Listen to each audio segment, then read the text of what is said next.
Thank you all for being there with us. So I'm here with Nacho and Lola. Well, for those who are not Spanish, please note that it's not their real name. That happens a lot in Spain, and it's very confusing for the foreigners. They're called Ignacio Escobar and Dolores Conde. But here we like doing that in Spain. So I will just let them introduce themselves because they will do it much better than I will. So Lola, can you please start and introduce yourself very quickly?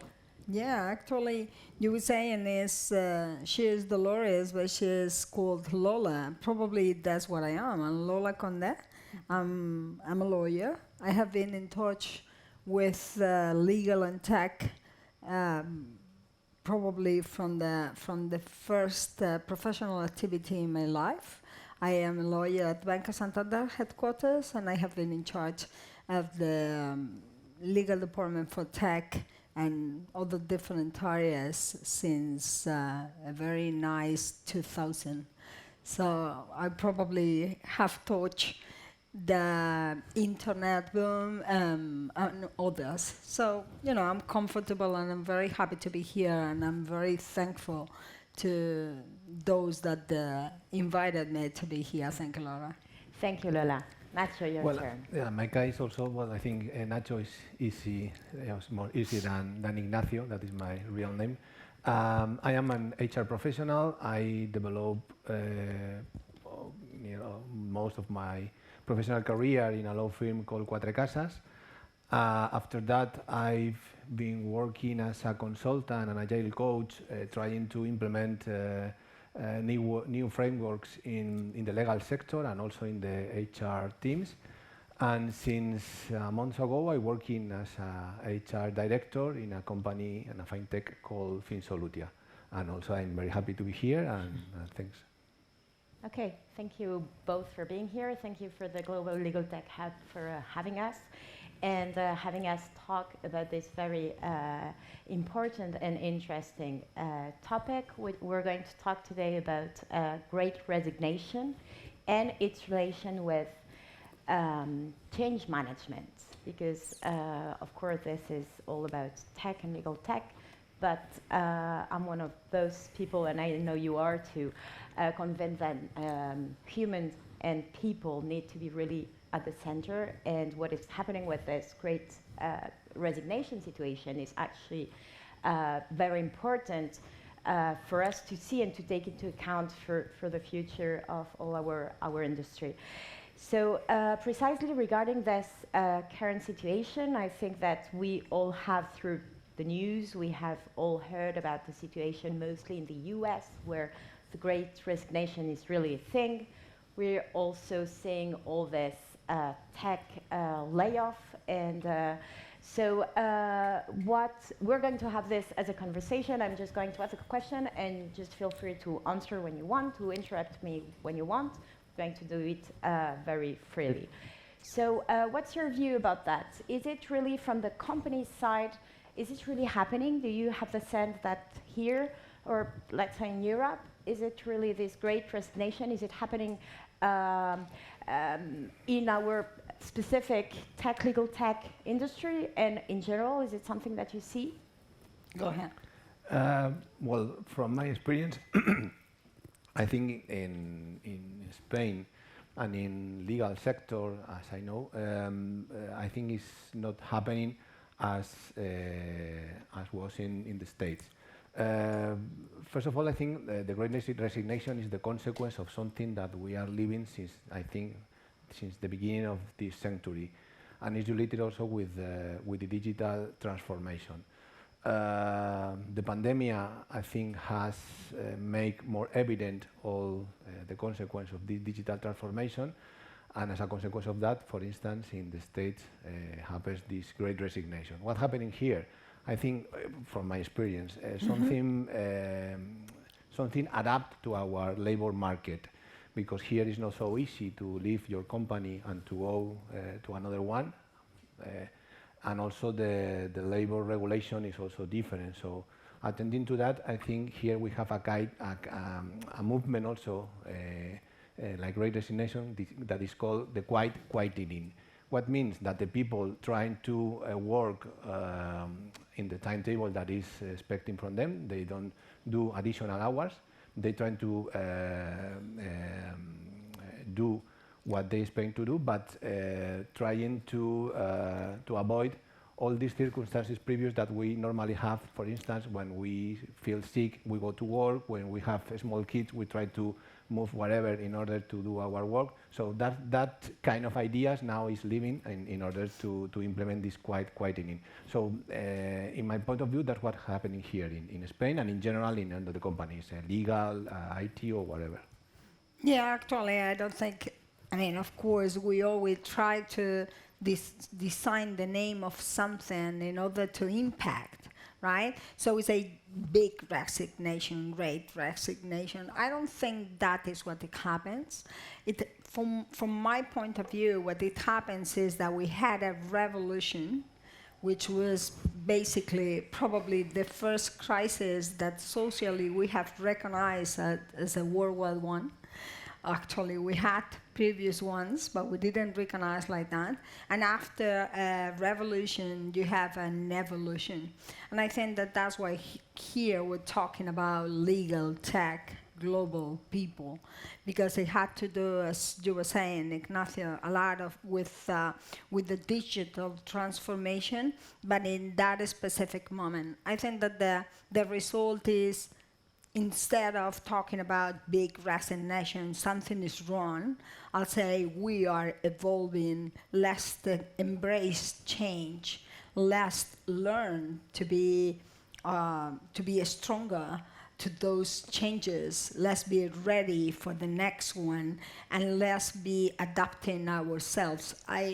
Talking about legal and software and hardware, I used to say that we are in that era in which soft became hard.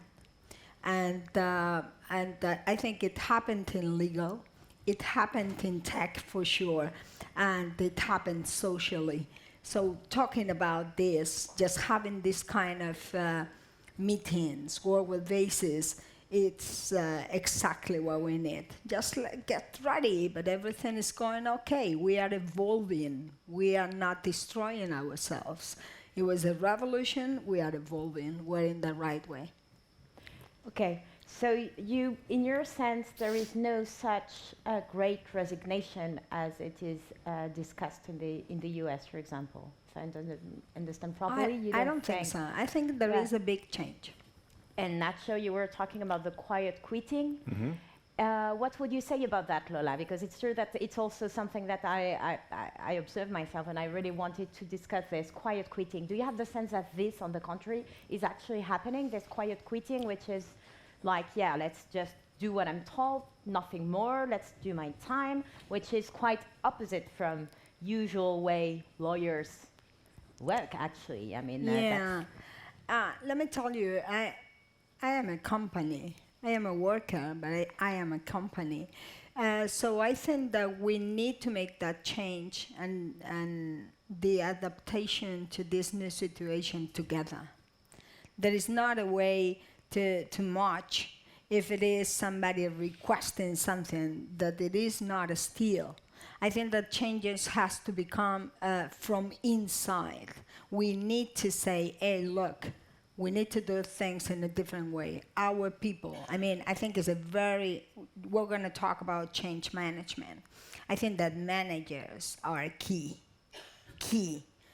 They are just in the middle between top and down. And they need to manage to be a lot of more fluent communication between what they are receiving from the bottom and what they are saying to the top. But they cannot say, yeah, you're right, We're not going to be scared because somebody doesn't want to work the way we are, but we need to be flexible, open to new ways of working, open-minded, It's like, no, in this company, this is the way we do. Hello, you are in the world. Okay, so we need to change with this society. Now we're talking about ESG matters, climate change matters. Non-company talked about that 25 years ago. Non-company, okay? And now it's part of our purpose. We are changing. Also, the companies are changing. Okay, so I think that if we put it all together, there is a social thing in that ESG, and that social thing has to do a lot with people, the way we work, the way we manage to get the purpose of the company, the purpose of the society, the community, and also the personal purpose. Regarding, sorry, Laura, connected with the ideas of Lola has just mentioned, I want to say that I think the Great Resignation and the Quiet Quietening, and also another movement called, there is also another one with an interesting acronym, is YOLO, you only live once. That is another kind of consequence of these ideas that we are talking about, is related with this, well, we are evolving as a society, and this is something that affects not only to the companies, not only to the workers, I think affects to the society.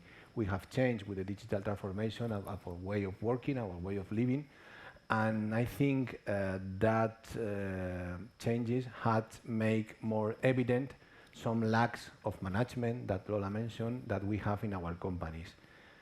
The moment where this lack was more evident was during the pandemic, where all the managers has to develop or to work with their teams in a remote way, and in that circumstances you have to change your approach as a manager. Due to that, many of the managers were not prepared to work in that way, and that generate a big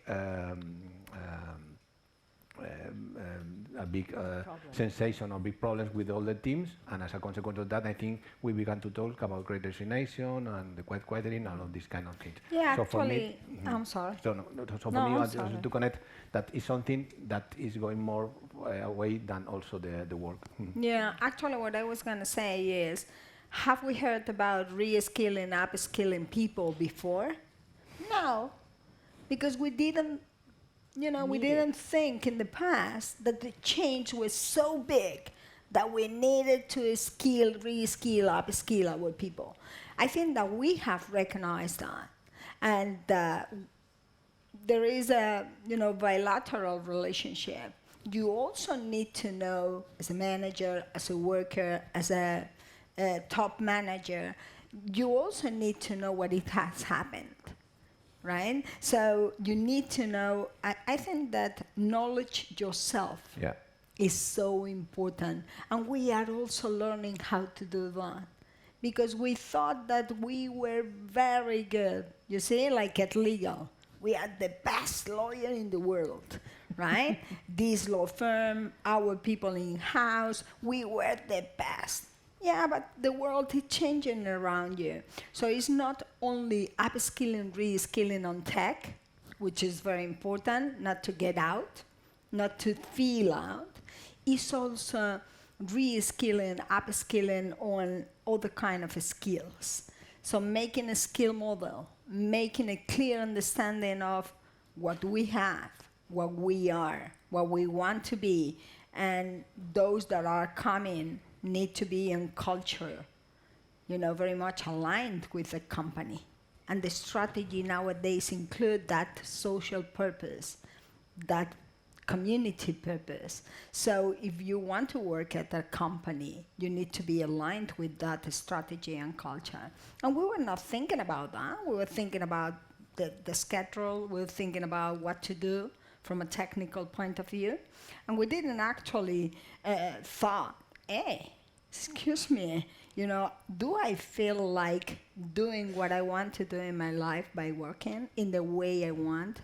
Am I actually, just having the kind of personal life together with the professional life that I want to have? So probably a lot of people thought about it, had the opportunity to work in another place, thought the opportunity to work in another way, and said, coming back to the great resignation, right? It's like, and say, look, I'm not happy in the way we're doing things. Let me look for something else. No matter that much about the salary anymore. You know, I want to exchange that for more personal life, for more comfort in the way I'm living. Yeah, I think you've been mentioning several times a purpose. And I think that's something that is really important. And as you said, Nacho, it probably struck to those who had not been that much interested in the purpose of their company or the purpose of their professional life. And now that's something that is being required, and it goes in line with the feeling of belonging. I'm currently reading an excellent book about belonging, and on the opposite of belonging is othering, right? So how to not other and how to feel you belong.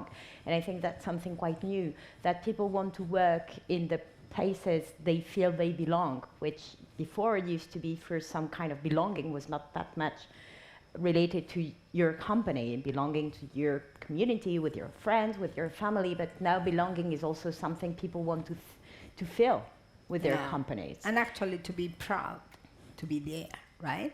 It's not that you belong to your family and it's like, really? I don't match with them, imagine. Okay, it's that you belong to something that you are proud of. And when you feel like that, let me tell you, it's a lot more easy to make it flexible with your manager, with your company, because they know you're going to be there. Yeah. From my point of view, I think it's not. I think it's not related with to belong or to know where I want to work or what the people I want to have in my company. I think it's something related with how we want to live, and all these circumstances is what is affecting also to the way as we approach to our future works, and also on the way of the companies have their approach in order to engage or to the recruitment process. So I think this is important because it's connected with this idea that we have nowadays that is important for us, our time, our families, our health, and this is all connected with all these issues that we are talking about now. Probably I'll say to that, if I have to respond, is both sides. Because it's the way I want to live, but there are also my responsibilities. There is also something that I have to do if I want to live like that. Because, you know, we are going to that place in which I wish I have it. No, that's not real life. And I think it's a matter of education on flexibility, proportionality. I think that lawyers know a lot about that because it's like the basic principles, equality, you know, but equality from a legal point of view, as a principle of law, is not treating everybody the same. Everybody has the same. No, it's treating the same to the equals and treating different to the non-equals. That is equality. That is the principle. So I think that is both sides, and it's not only a matter of wishing. And I think that education is so important in any of the sizes. Then I'm curious, how do you both have examples of how this education to change is happening, and whether be it your current company or your clients, your former clients, or at the bank? Lola, how do you handle this? I actually am long life learning approach. So, you know, from probably before the COVID, I mean, from the origin of my life is my way. I need to learn. I think that I'm better. People think that they only develop because we have educated them when they grow up. And I think that is another way to understand development, personal and professional, and is doing more things, getting more knowledge, okay, doing different things, getting out of your comfort zone. You get a lot of strength when you do those things, and then you're ready for the next change. The first one, sometimes it comes you're like scared. Like, really? Should I change everything I do, the way I do? And, it's a human being feeling. But if you say, I'll do it, next time you will be a lot more ready for that. I mean, we are getting, as Nassim Taleb, the philosopher, says, in anti-fragility, we need to look for being anti-fragile, to be in liquid. Okay, somebody touches you, moves you, deforms you, but you're liquid, and you come back to your essence again. And it doesn't hurt. So we need to be ready for that. We need to be liquid because the world is going to bring us a lot of changes. I mean, they are happening now, and we are not even aware. Well, I think it's quite interesting what Lola said, but I think that not everybody has your approach, unfortunately, in the companies and in general in life. But I think this is the way. Well, my experience, I would say that is first, perhaps one of the consequences of all of this in the legal sector, because I work many years in Cuatro Casas, is that I began to see an approach more focused in sharing knowledge, something that was not so common probably years ago, and something I think is related with this we are talking about. And also in the way as we prepare the training programs in the company. Normally the training programs used to be something quite only one way, then you have to do the courses that your manager used to propose. And nowadays we're trying to develop kind of knowledge platforms and involving the people of the company in order to share their knowledge and their experience, and also having an approach more open in order to connect with other knowledge, not only the technical in all these recruiting, in this training program. So that's my experience in this issue that you mentioned. Yeah, I think that's actually happening with the training. I don't think we have numbers. It would be interesting to see how and if it works. I was also wondering in regards with tech, which is also something that reunites us here today. Do you think this has an impact? I mean, people, workers, professionals see that what they do, usually the most boring part of what they do, can be done differently, can be done with tech, so that they can do some, I would say, more brain work instead of robot work. Yeah. And do you think that this is something that is also evolving? I have the sense that it's also helping people to actually think and consider this purpose that we were talking about, that they can finally stick their head out of the water and think about that, because they're not like buried into loads of paperwork and repetitive work. Do you have the feeling, and is it something that is happening in companies, that people are also internally, because I think we all agree that this great resignation is not actually happening that much as is being told, at least in our experiences, but then internally people seem to be willing to move and to endorse different responsibilities and different roles. So what do you think about that? If I want to say something is, please, if we always saying that we want to be diverse, and diversity is the root, please let people also, for example, choose to be at the office. Okay? There's nothing wrong with that. Okay? I mean, it's sometimes like, I want to go from Monday to Friday. Is that wrong? And it's like, no, of course not. I mean, that is flexibility. What we have to learn, and I think, again, management is so important, is how to deal with diversity. Leading diverse groups in the way they work, more or less flexible, from different countries, that is what is difficult. It's not that you can work with people worldwide basis. It's not that now you can use technology. It's that you have to open your camera because I want you to be with us.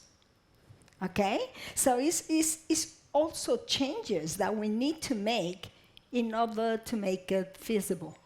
Because if your manager don't say so because he doesn't know exactly what's going on or he didn't learn how to do it, and actually there are people out of the room, okay, and people in the room that is making also differences between them, we also need to say, look, you have to be inclusive, but you need to establish certain courtesy professional rules to do it on remote basis.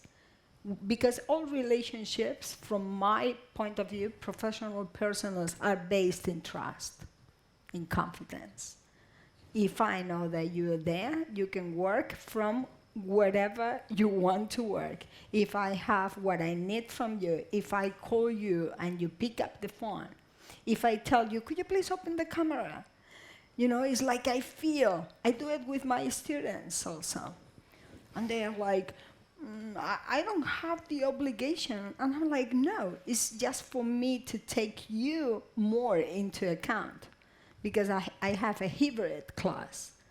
So if I have people here, my temptation is going to be talking with them, interacting with them. But if I see you instead of a black thing, I would say, okay, let's see what people at home think, right? So I will be more inclusive. I will be actually taking into account everybody. I will manage diversity in that sense in a better way. So we need to learn a lot. But I think that is a matter. You were saying, oh, not everybody think like that.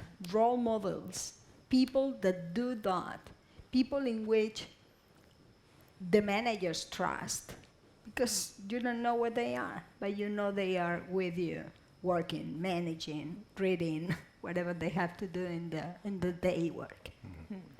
Well, from my experience, the approach to technology depends of the sector, depends of the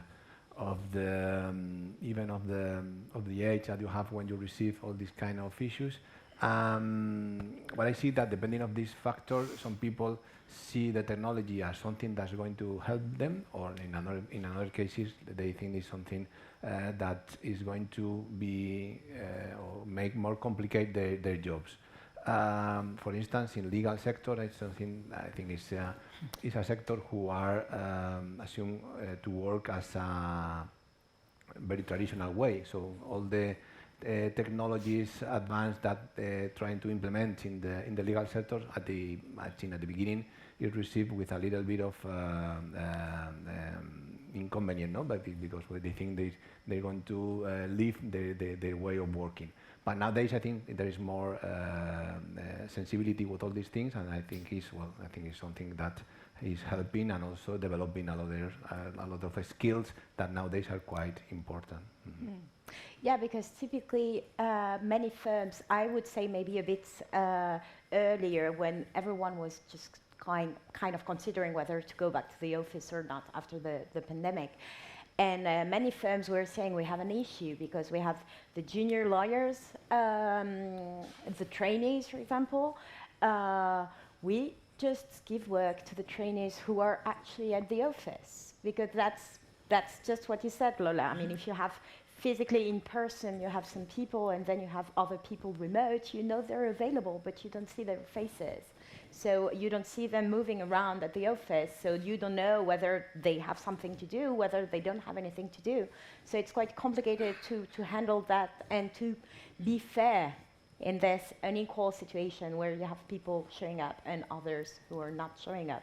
And I think that's... Let me just give you it's like an anecdote, right? It's a tiny example, but everything is like a group of tiny examples, right? So I have a group of people working with me, and I have a lot of relationship with people worldwide basis. It happens in legal at Santander in general. And first, our mantra is one legal team. So we focus on everything we do we have to do it that way. So first the strategy, and then the tactics, okay? For example, working remotely or not, I opened a WhatsApp group for the team. And I said, you know what? When you work at home, at another office, you have something to do, you are still part of the team. And I need everybody to feel that we are all there. So everybody, we're going to say, good morning, everybody. Here I am, ready for your questions. Just walking at a meeting, whatever. And they feel they are a team and they don't see each other. Okay? We are following the World Championship, worldwide basis.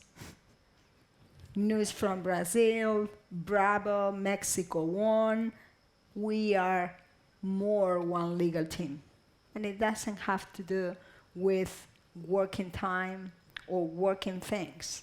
It's being a team in order to work in a different way together. In our way, now actually my company, Finsolutia, with my HR team, what we have done instead of, that's a good idea to use the technology in this way. What we have done is to introduce some kind of issues connected with new framework. For instance, we celebrate every morning a daily meeting at the beginning of the day where all of us, in a short period of 5 or 10 minutes, we have to share what we are going to do and we have finished it yesterday. This helps us to be more connected, help us to be more efficient, and also is quite useful for when you have people team working building. in remote. So in our way, we are using this kind of topic, and also we are working with Kanban frameworks where we can see everybody what we are doing, and also help us to work in this way. Your own way is for each company, for each team, for each leader, for each manager, you know, for each group of people, depending on how diverse they are. If we have diversity in all the extension of the world, okay, diversity, okay, and I have people with 56 years old, and I have people with 22, okay? And they feel they are part of the same team. And they say good morning through WhatsApp, in this case, every single morning. Here I am, everything you need.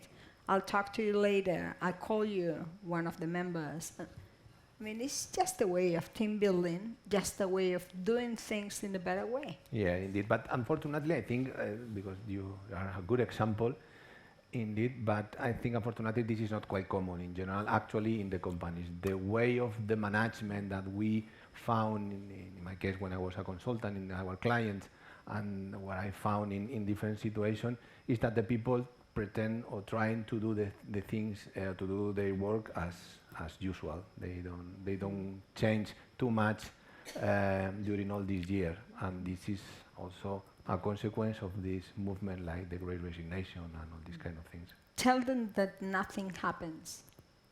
Tell them that mistakes are accepted. No, for sure.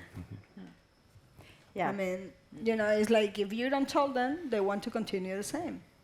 But if you say, don't worry, the first time you'll do wrong, thanks God, you are not perfect.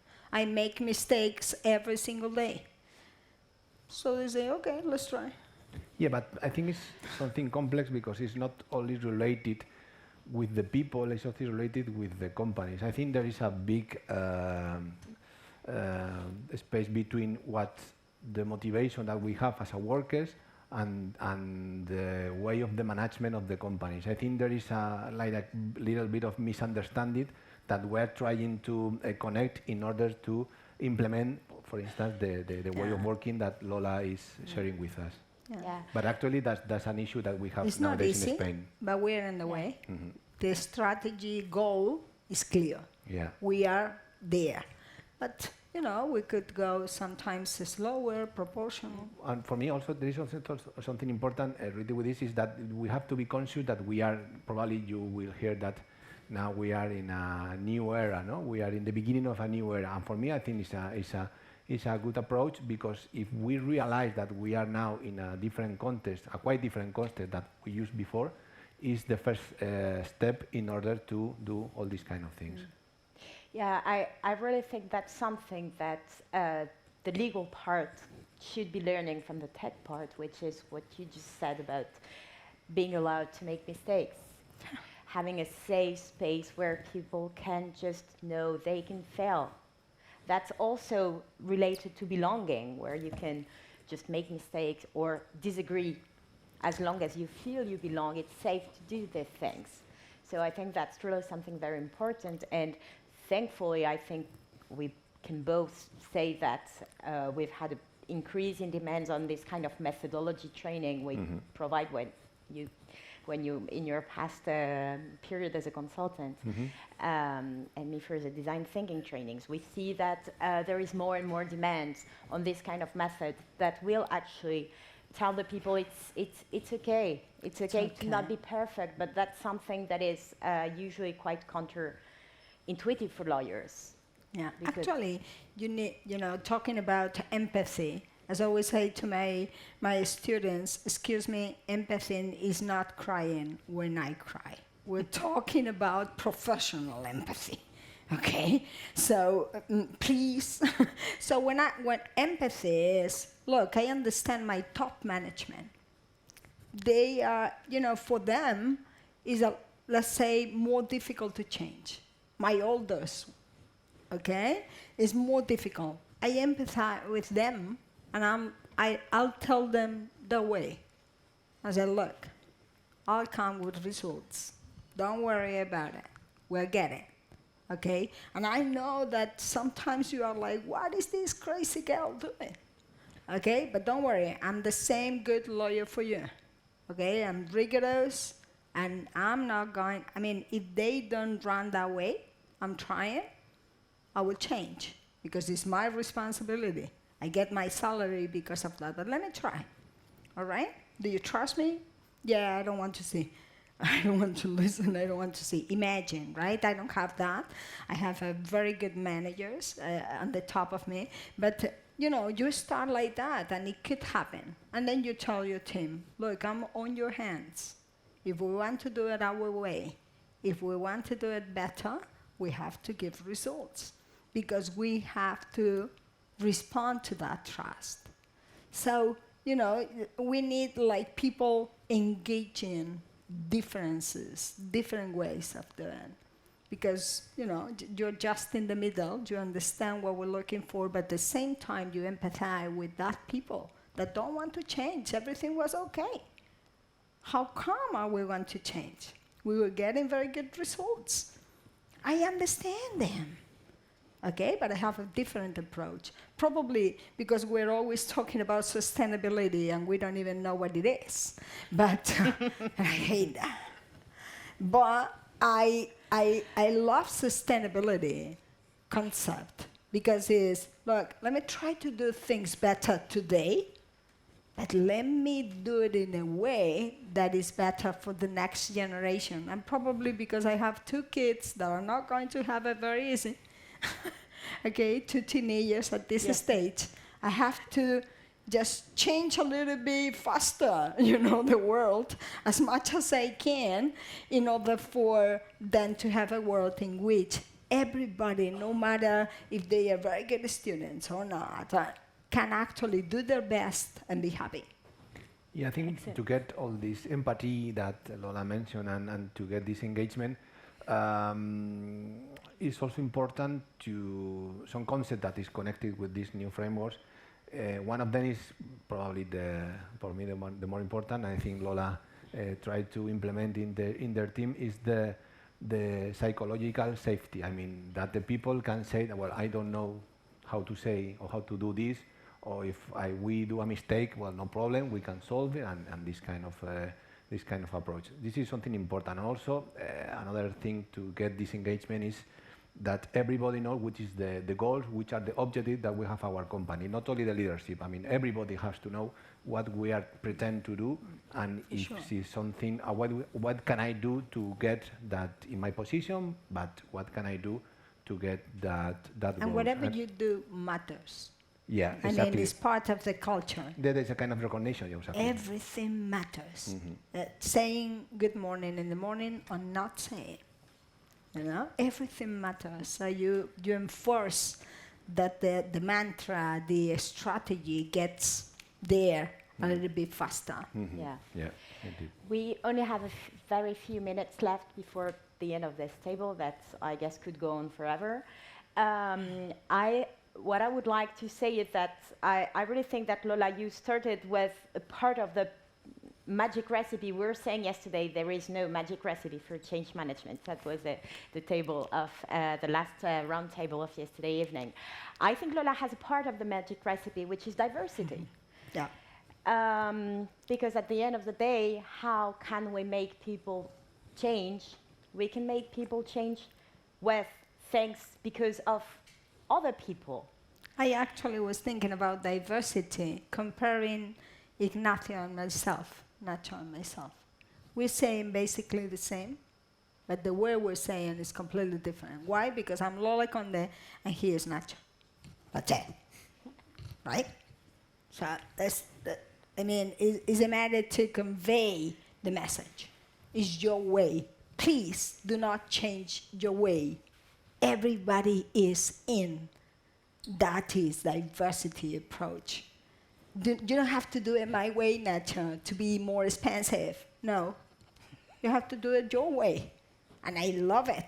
And I learned from your way, and I was thinking, you see, everything that I say, he has like a technical HR approach and name for that. I haven't learned. Okay, so it would depend who I'm talking to. Who is the audience? I would say that way, that I have already learned, psychology safety or something like that. Okay, I got it. Or I'll say my way. You can make mistakes. And, and additionally to this, what Lola said, I would say also that a part of the difference that we have as individuals, also we have to understand, as it's something that is very connected with this new era, that the group of people, the society, the teams are complex, and the complexity means unpredictable, and we have to be assumed to work in this way, and also it's important to understand this in order to implement these new goals that we have in this time. Yeah, and I think as a conclusion, what is very interesting is the actual diversity that we have, because I was thinking, Lola is kind of the contrary of what we are in terms of career. I am the classic one in the classic sector in the big company. And the less classical, that's what is great about that. Yeah. But you've been working in this company for, I was thinking about that, what can make you, I guess, because you're within a company that culturally and yes, strategically and is approaching that. That's it. It's not a matter of the way you are. It's be yourself. Okay? And then these are our cultural behaviors. If you agree with them, you're in. This is our strategy with the company, with our clients, with our employees, with the community. If you are agreeing with that, you are in. Yeah. And I think that diversity is exactly that. It's respecting each one, and just, it's like we think that we are speaking English, and that's why we get in touch and we understand. It's cultural. It's even from different countries. Okay, you need to know. So taking into account that most of the times we don't know, and we have worldwide relationships and negotiations and work, let's say in advance, if I do something that is against your culture, your beliefs, please, my apologies in advance, because I know that I can make mistakes. I just want you to know that it's not on purpose. Okay, I think we're out of time, so thank you both for this Thank very you. interesting conversation, and hopefully we can keep discussing about that in a year or so and see how it's all develops. Thank you very much. Thank you. Thank you. Bye-bye.